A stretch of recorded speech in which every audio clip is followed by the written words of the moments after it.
And oh my goodness, milk in Hokkaido, that's another level.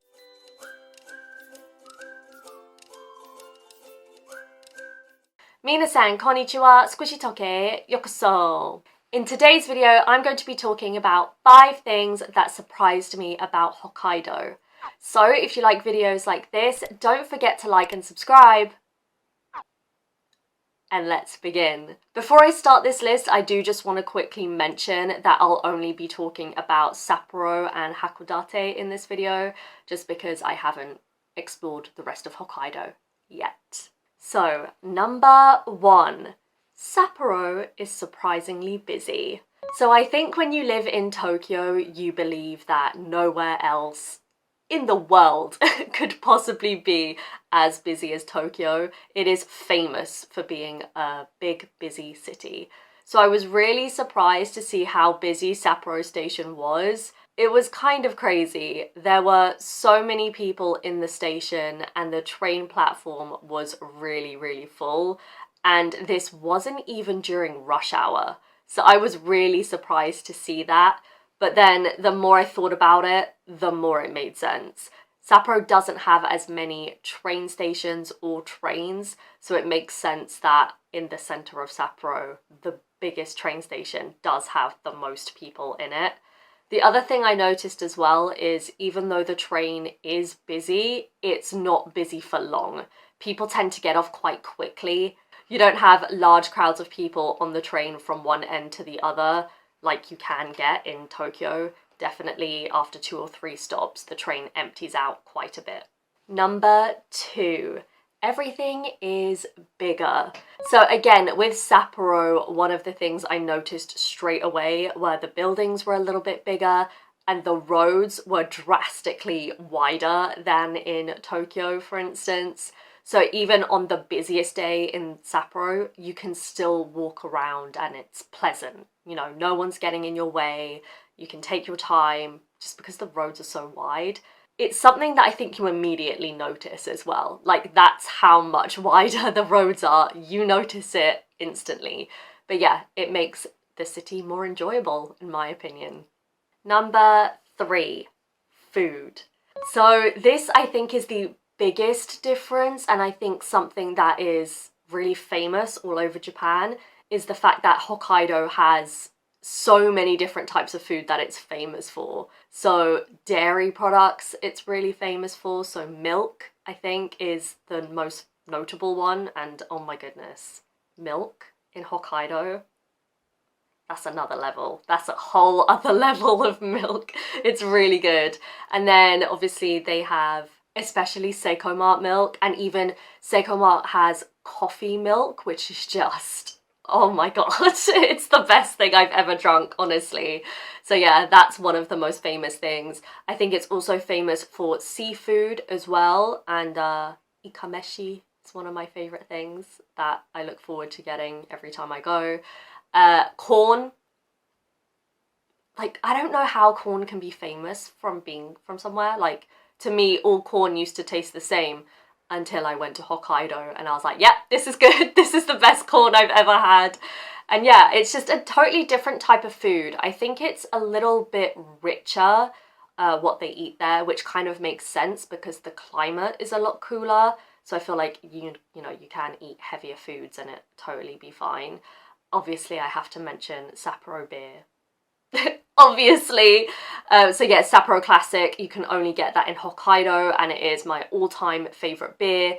And then they bring out throughout the year limited Sapporo beer, again, just for Hokkaido as well.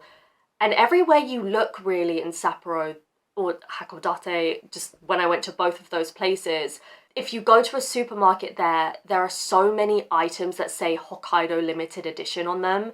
And I really haven't seen that as much anywhere else in Japan. So if you go to Hokkaido, it's definitely a good idea to explore that. Just go to one of the supermarkets and look for all the things that have Hokkaido limited edition on them, because there really are so many. There's so much to try there. Even melon ice cream, so good. Like, who would have thought that that would be so good? But it is really, really good. So yeah, definitely a big thing to check out in Hokkaido. So number 4, weather. So I feel like this should be an obvious one. I mean, Hokkaido is famous for its winter, I guess, because the snow there's a lot of it and it's beautiful, honestly. But I don't know, I was really surprised to see or to feel the drastic drop in temperature. So right before I went to Hokkaido, it kind of got pretty hot here in Tokyo, so I was wearing t-shirts and basically living my life like it was summer already. So I really struggled with what to pack when I went to Hokkaido. And so I thought, okay, let me just pack for mild weather. Not hot weather, but mild weather. It was a bit of a mistake. It was so much colder than I had expected. I wouldn't say it was winter weather. It definitely wasn't. There was no snow, although we will get to that in a minute. But yeah, it was definitely a lot colder, and I had heat tech on with a cardigan, and honestly I think maybe I should have packed a coat. It was nice because the air was a lot fresher. I think that's something that's really important to mention. Although there is a drop in temperature, the air is a lot fresher there. So that was really nice. And yeah, surprising. Finally, number 5, snow. I know.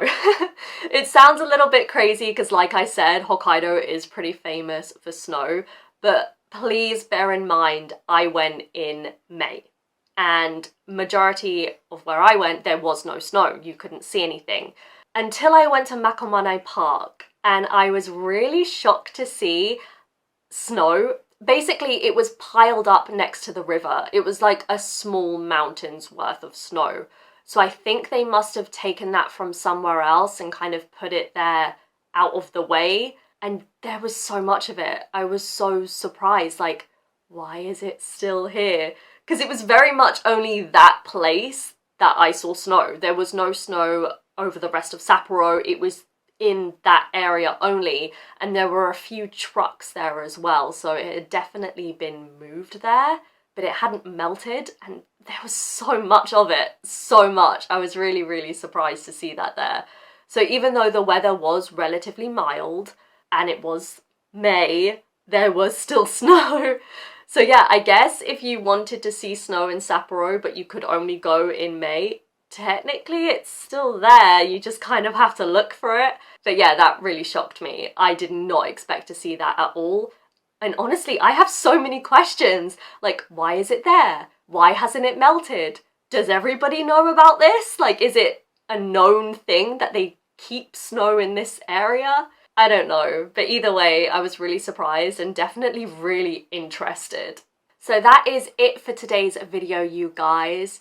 I really enjoyed my trip to Hokkaido, and I would love to explore more of it in the future because obviously it is such a big area and there is so much to see and do, and yeah, I really want to do that. Where else should I visit? What do you guys think? Please make sure to comment down below. And yeah, thank you so much for watching, and I will see you in the next one. Bye!